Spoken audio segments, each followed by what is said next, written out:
Restaveks are child slaves in the country of Haiti. They became Restaveks when their family members couldn't take care of them anymore. They decided to give them up to other friends and family. Then when their friends and family promised them that they could come live with them in exchange for chores and they would take them to school, they decided not to take them to school, and they just had to do the chores and take care of children and do awful things, and they got beaten up.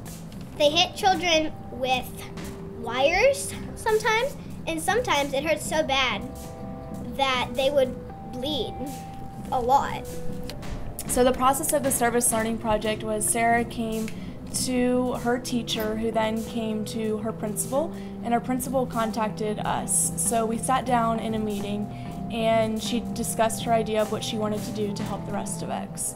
We created the entry event, which was bringing someone in from the Restavek Foundation. After that, we got her class specifically involved. Chores for Change is basically just when kids do chores in exchange for money to put into a jar for the Restaveks. I am going to help my fellow classmate Sarah Clay donate money for the Restavek Foundation.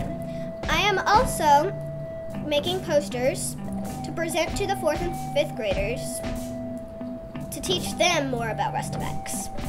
This project has made me feel like a better person because I know that I soon will be helping a Restavek child have a better life.